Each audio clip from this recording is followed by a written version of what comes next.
ជំរាបសួរនិងសួស្តីអ្នកនរគ្នាខ្ញុំរចនាជាសិននិតេអេក្នុងការប្រឡងបាក់ឌុបឆ្នាំ2023ថ្ងៃនេះដែរយើងនឹងជួបជាមួយសិននិតេអេមួយរូបទៀតដែរដែលគាត់នឹងមកចែករំលែកអ្នកនរគ្នាអំពីបទពិសោធន៍3ខែមុនប្រឡងបាក់ឌុបចំពោះមុខវិជ្ជារូបវិទ្យាអញ្ចឹងអត់កុំភ្លេចទាញ3ឬក៏សិភៅមកណូតចំណុចសំខាន់ៗដែលពួកបងបានចែករំលែកទៅនេះផងដើម្បីឲ្យពេលវេលាដែលបងប្អូនចំណាយក្នុងការស្ដាប់នេះគឺជាពេលវេលាដ៏មានតម្លៃកុំឲ្យខាត់ពេលវេលាយូរយើងទៅស្ដាប់ទាំងអស់គ្នាសួស្តីអ្នកនរគ្នាខ្ញុំឈ្មោះសុនីតាជាអតីតសិស្សនិតេអេឆ្នាំសិក្សា2022-2023បច្ចុប្បន្ននេះខ្ញុំរៀននៅ IFL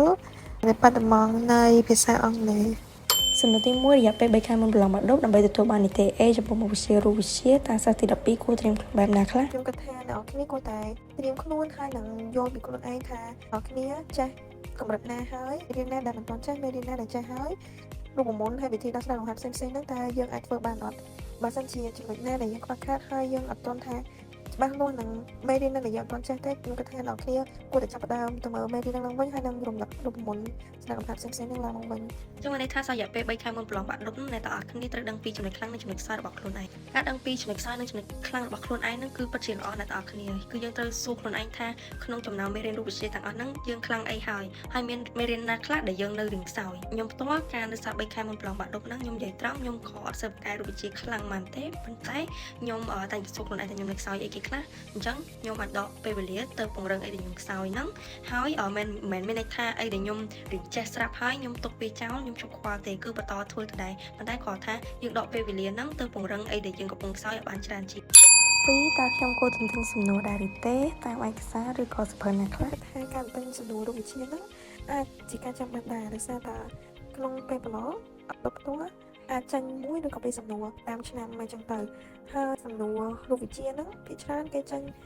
មិនពិបាកពេកហើយក៏មិនស្រួលពេកខ្ញុំគិតថាសំណួរទាំងអស់ហ្នឹងបងប្រចាំខែឬក៏ប្រឡងចំនេះណាលោកគ្រូអ្នកគ្រូគាត់អាចនឹងដាក់សំណួរយើងធ្វើដែរហើយ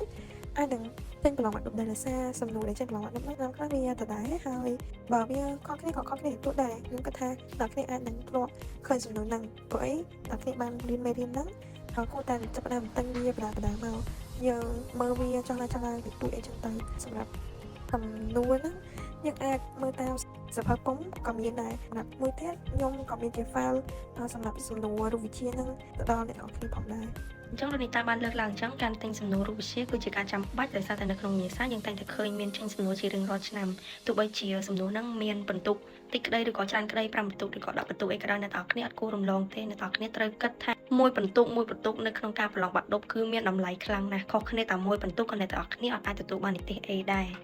3តើខ្ញុំគួរហាត់ធ្វើវិញ្ញាសានៅពេលណាពេលហាត់ធ្វើវិញ្ញាសាហ្នឹងវា depend ទៅលើយើងម្នាក់ឯងអ្នកខ្លះគាត់អាចងើបពីព្រឹកដើម្បីធ្វើលំហាត់គាត់រៀនចូលហើយអ្នកខ្លះគាត់ធ្វើពីពេលយប់ពេលថ្ងៃចឹងទៅខ្ញុំផ្ទាល់ខ្ញុំធ្វើវិញ្ញាសាហ្នឹងនៅពេលយប់ពេលដែលខ្ញុំមកពីរៀនខ្ញុំបាយញ៉ាំអីហើយម៉ោង7ឬក៏ម៉ោង8នេះខ្ញុំចាប់ផ្ដើមធ្វើវិញ្ញាសាហើយនៅពេលយប់ហ្នឹងខ្ញុំរៀនចូលហើយខ្ញុំធ្លាប់សាកល្បងដែរខ្ញុំងើបពីព្រលឹមដើម្បីមកធ្វើលំហាត់ហ្នឹងគឺខ្ញុំអត់ទាន់អស់មួយចឹងទៅខ្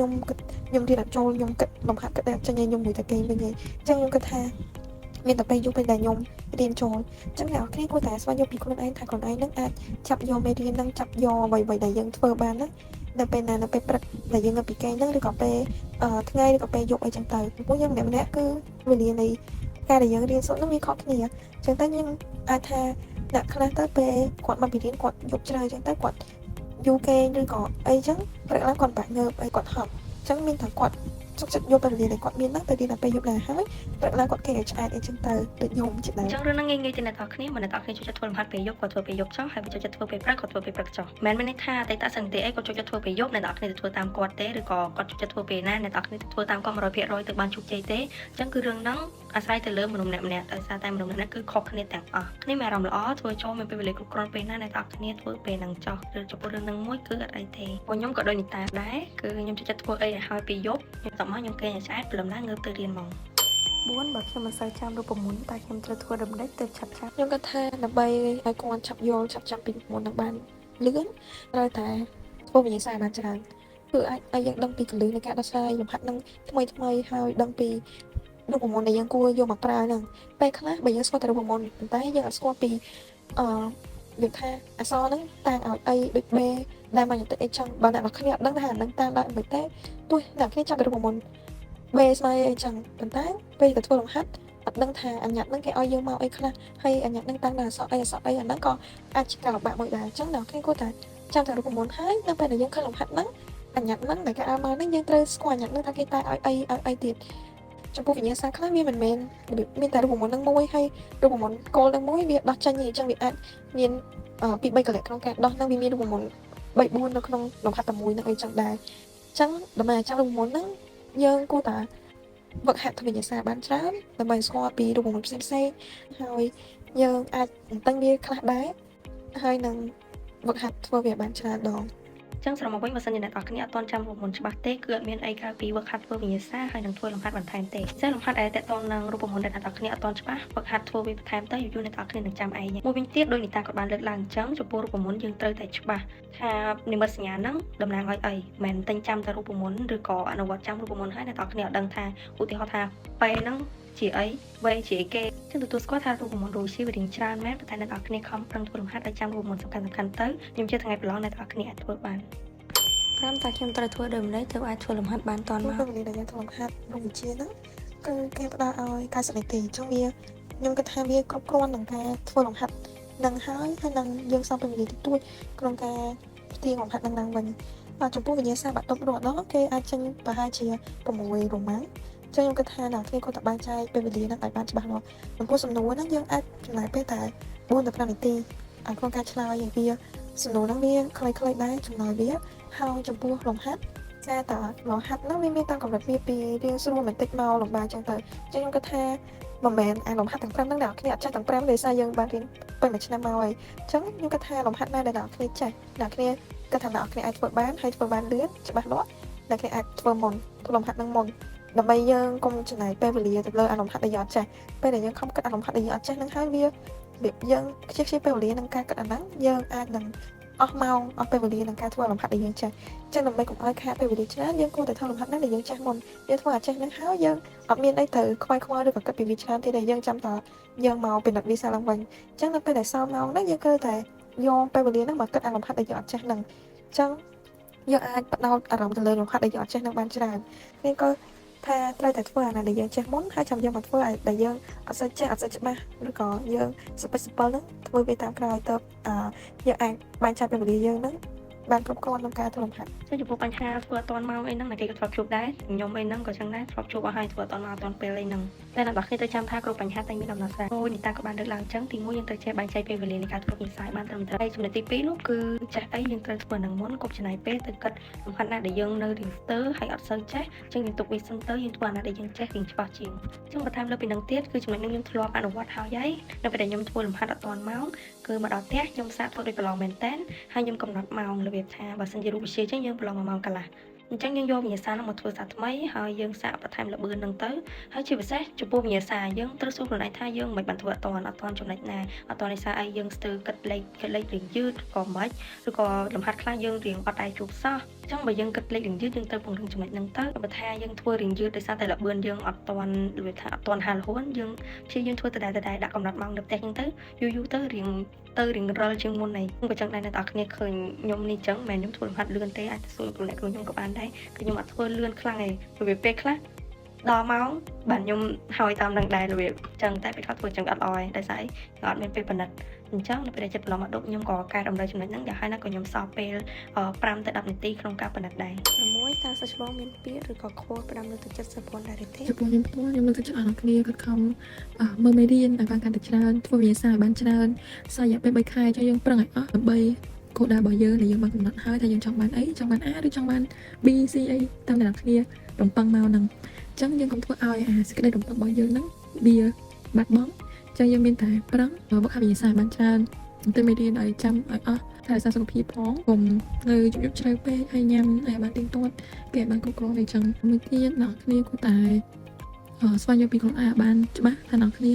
ានៅស្ទើរមេរៀនហើយលំហាត់ណាមេរៀនណាដែលអ្នកគ្នាអត់ទាន់ច្បាស់លាស់ទេទៅសួរលោកគ្រូអ្នកគ្រូឲ្យហើយមុននឹងប្រឡងមុននឹងថ្ងៃប្រឡងដោយសារវានៅសល់3ខែទៀតអញ្ចឹងវារៀងយូរដែរអ្នកគ្នាអាចមានពេលវេលាក្នុងការស្រាវជ្រាវលំហាត់នឹងសាឡើងវិញទៅសួរលោកគ្រូអ្នកគ្រូអ្នកគ្នាឲ្យបានកាន់តែច្បាស់ជាងហ្នឹងដើម្បីយើងកុំឲ្យភ្លាត់នៅពេលដែលយើងប្រឡងយើងខំរៀនយូរដែរហើយអញ្ចឹងយើងកុំភ្លាត់នៅ2ថ្ងៃដែលយើងប្រឡងហ្នឹងយើងត្រូវវាធ្វើឲ្យយើងត្រូវធ្វើវាឲ្យច្បាស់លាស់ហើយនឹងម៉ត់ចាត់មែនតើដើម្បីយើងបានទៅតាមអ្វីដែលយើងកំណត់ទុកហ្នឹងចុងក្រោយមានតែជូនពរដល់អ្នកគ្នាប្រឡងបាក់ដប់ ជាប់តគ្នានិងទទួលបាននីតិល្អតាមដែលអ្វីដែលយើង